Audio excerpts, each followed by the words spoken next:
Hello, nobody. Welcome back to video games. Today, I'll speedrun Mario Kart 8 Deluxe. This is the game that got me into speedrunning, and I'm super excited to play it. But since it's not very exciting to commentate or do any of that whatsoever, I have decided that I'll do a post commentating. So I'll hand it over to future me right now. Alright, thank you past me. And now, I'm sorry for if the audio was weird or somehow better than my normal videos. It's because my computer kind of decided not to work for the audio, so I'm actually recording on my phone right now. So before I tell you kind of like what I think about each track, because I could go into details about the coin route or the shortcuts all in it, but that takes about like 30 minutes, coin route takes about an hour. So I'll just kind of review each track in about 15 seconds. So before we start, I just kind of want to share kind of the rules slash what normally would happen. So the character to pick is Roy.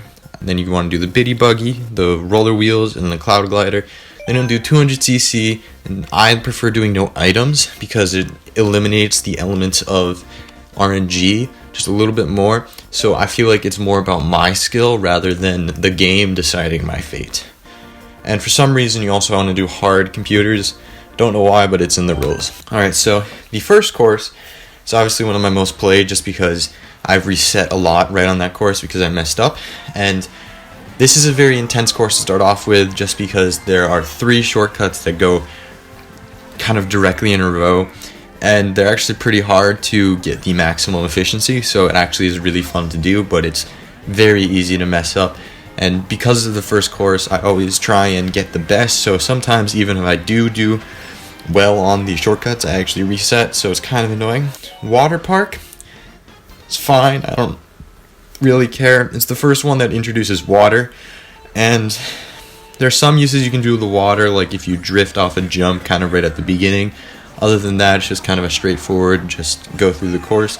Sweet Canyon, this is also kind of like where I reset a lot, just because on how easy it is to mess up, especially right at the end, because the way you want to drift and then align yourself actually helps you with the coins to get them, and also it's easy to go on to the off-road and slow you down.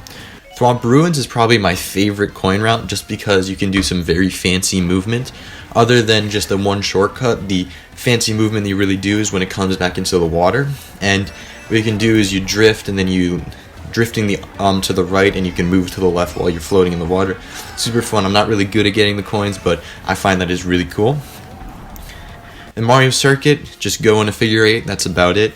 The only thing tricky and kind of stressful about this is that the piranha plants, you do have to avoid them, and you have to cut the corners really tight, and that's kind of stressful.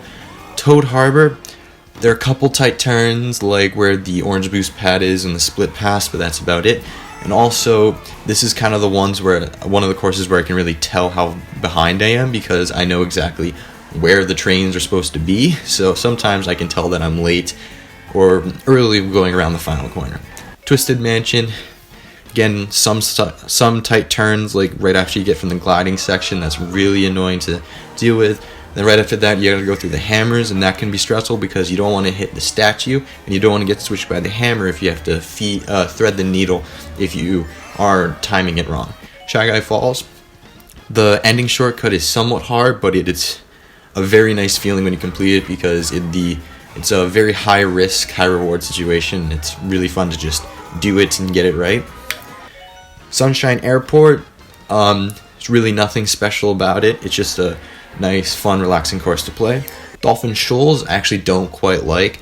Being in the waters feels very slippery and it's very slow, I feel like, so it's not the best course to play, but it does have a really easy shortcut to do where you just hold up when you're gliding and you can skip a corner. Electrodome is pretty easy as well. It's nothing really special about that. It's easy to mess up because of how tight you need to take some of the corners, especially when you get into the split paths. You can take those corners really tight. Mount Wario is probably one of my favorite tracks to play, just because it's just so much variety in the course. It's kind of like the Bohemian Rhapsody of this game.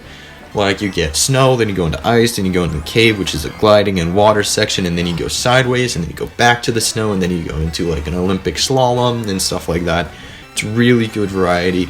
There's some kind of weird quirks you can do when you're going on the ski jumps, but really other than that, there's no really good shortcuts, except at the beginning, which is probably one of my favorite shortcuts. But other than that, it's just a really fun course. Cloud Top Cruise. There's nothing really special about this one either. It's really stressful when you get into the clouds because the way you're driving, the camera doesn't allow you to see the little kind of blue spheres that show where the bolts of lightning are. And again, that gets stressful, but it does illuminate a little bit of the boost pad, so I can kind of tell, but sometimes I just fail anyways. Bone Dry Dunes is pretty okay. It's a little bit slippery because of the sand, there's less traction. But other than that, it's some just fun drifting, some good tight corners, and that's pretty much it. Bowser's Castle is a little bit stressful because of all the traps it can lay, especially at the beginning, where if you're on the third lap, the lasers come down, and that's a little bit stressful. There are also some shortcuts that I cannot do, which is fun because now I can really improve on this course, so that's always something good to look forward to. Rainbow Road is one of the first courses that actually becomes challenging, where because some of the turns are really tight, and if you don't brake like all the way through the turn, then you would fly off the edge. And there are some cool shortcuts kind of right at the end, but other than that, it's just a nice fun course. Mooma Meadows is a great change of pace. You get all these stressful like Bowser Castle, Rainbow Road, and all of that, and you go right into Mooma Meadows, and it's just kind of calm, easy, and it's super fun to have a change of pace. Mario Circuit, there's some good fun shortcuts that you can just do out of just jumping off the red and white strips, but other than that, it's just kind of chill as well. Cheap Beach is a little bit stressful because there's a lot of like changes of pace where you have to go from water to land to water to tight turns, but other than that, it's pretty cool. But sometimes you do get this weird bouncing thing that happened to me during this run, so that's kind of weird. Tone's Turnpike, absolutely hate it. It's so stressful. It's a huge loss of time, and I really don't like it. Dry Desert, I have the same problem with the sand. It's a little bit slippery, but some of the shortcuts are kind of fun, and one shortcut is just really kind of eccentric. I don't know if it works, if I'm doing it right, but it's cool to do. Donut Plains 3 is nice and fast. It does get kind of iffy when it gets to the water part and slippery, but the one kind of shortcut, and I put that in quotations because you're really just taking a corner kind of tight, is nice and it's fun. It's a jump. It's really cool. Royal Raceway is just it's a fun course. There's nothing special about it. It's just nice, fun, good and fast. DK Jungle is a really nice end to the Banana Cup, where it's just, again, like Royal Raceway, it has some just good turns, easy shortcuts, and just some fun sections, like especially on the orange boost pads when you drift and you're kind of doing a fancy movement. Wario Stadium is fun because of all the jumps, but it also becomes stressful because you have to actually maneuver very tediously, and it is stressful, but that's what makes it fun if you actually do well on the course. And just like DK Jungle, there are these sections where you can drift on these orange boost pads, which I find super fun. I don't know why. Sherbet Land is pretty okay. I don't particularly like the ice section, but there is some kind of fancy movement you can do kind of towards the end when you get back on the ice section off the snow, and that's kind of cool. Music Park, I don't really know. It's a straightforward course. You just kind of go through it. There's one shortcut at the end, but it's annoying to do just because you have to slow right down and then take the corner, so it's kind of annoying. Yoshi Valley, it has a very I wouldn't say very linear because it's so branching path, but once you know the right way to go, it's super easy. It's nice and fun. There's some good wide turns to get a great boost. There's one shortcut at the end, which is actually really fun to do as well. It doesn't really do anything fancy. It just kind of makes you jump really high, which I think is cool. TikTok Clock is just very nostalgic for me because I grew up on the DS, so this is probably one of my favorite courses. It's simple fun. I love the turning section, and that's pretty much it. Piranha Plant Slide is a little bit stressful because there are some cool shortcuts you can do, but that also results in a waste of time if you don't do them correctly, just like right at the beginning. And there's just some other things that if you do it wrong, then you'll fail. But other than that, it's a pretty good course. Grumble Volcano is one of the most stressful ones. It's not like I hate it like Toad Turnpike. It's more of just really stressful because you're going really fast and then the floor falls off from under you. So other than that, pretty okay. Rainbow Road, just kind of like Moo Moo Meadows, it's a nice change of pace, but the only problem with that is that sometimes it's a little bit too easy, and so you take corners too tight, or you do something wrong and you fall off. But other than that, it's pretty okay. Yoshi's Circuit has another one of my favorite shortcuts. It's the waterfall shortcut. It's somewhat difficult to do, but it's absolutely fun when you actually do it. Other than that, it's pretty simple. I also like the shortcut right at the piranha plant. It's kind of just a jump, and I don't know why I like jumps, but it's cool. Excite Bike Arena is one of the only courses that really heavily deals with RNG. Like, I remember my PB for this track is about 10 seconds than it actually is from the PB of the entire run, just because of how the things are situated or something like that. Other than that, you just kind of do tricks and avoid the orange jump boost, and that's about it. Dragon Driftway is one of the most fun courses, just because of it is stressful because of the tight turns, but that's what I think makes it fun. And you just go around the turn super tight. You have some cool shortcuts, and then other than that, it's just a sick track. Mute City, just like Big Blue, has this weird property where you're kind of like falling like you're in the water in this game. So you can do some really cool shortcuts like right at the end, and also you go pretty fast from all the boost pads at the beginning. So it's a pretty fun course. It's a little bit tight, but it's cool. Baby Park is, again, just a change of pace, but it does get a little messed up when you start running into other characters. That's annoying, but other than that, it's super simple. Cheeseland is fun, but it is a little bit slippery, and I don't quite like that. There are some shortcuts you can do, but the one at the end I'm not very good at doing, so I don't know if that actually saves me time, but I do it anyway. Wildwoods is another great course. It's some cool like coin routes where you have to do a different path at the beginning, some really cool turns like the one where you skip that barrel, and there's some shortcuts that I really cannot do, but when you do them right, it's super fast and it's super cool. Animal Crossing, it's normal, everything's great, except if you get winter, and I accidentally got winter because I was holding A. You do not want to do that. I think if you hold A, you get winter. If you hold another button, then you'll get one of the other seasons, and so I did that wrong.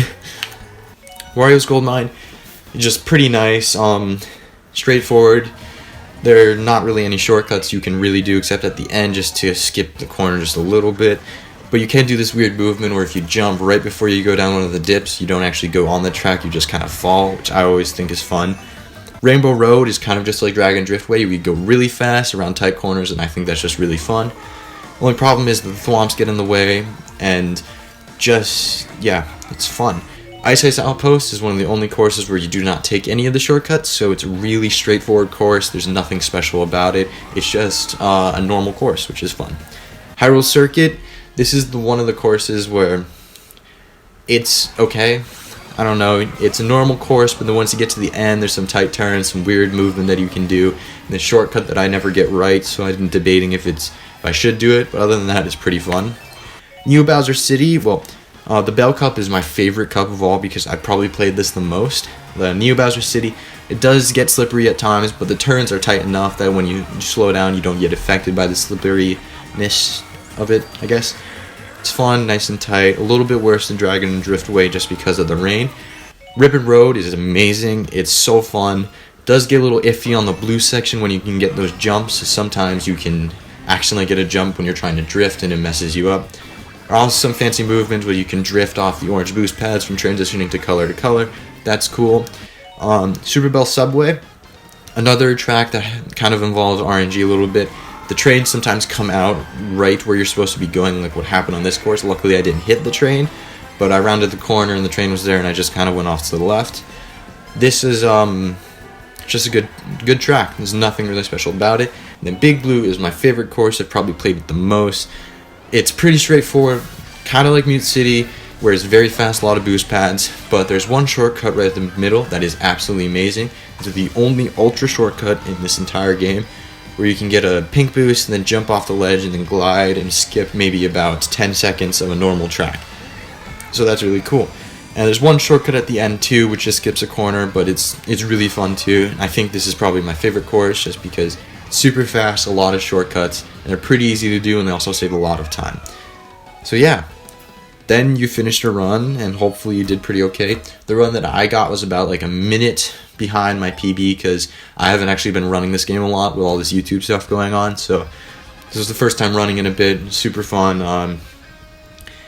So yeah, tell me if you like this overview style, because I may do other long speedruns, and it's hard for me to commentate when I'm concentrating so much. Like, some games, like maybe if I do World of Light or the classic games, those are quick and simple, so I can commentate over that. But if I'm doing a speedrun, like say Hyrule Warriors, the Age of Calamity, that's very long. I don't know how I'm going to commentate through all of it. So, really depends. Tell me if you like this, those two people that actually really watch me. And, yeah, so like, subscribe, hit the bell, do whatever. I don't know, it helps me, I guess. And, thank you, nobody, for watching, and I'll see you in the next video.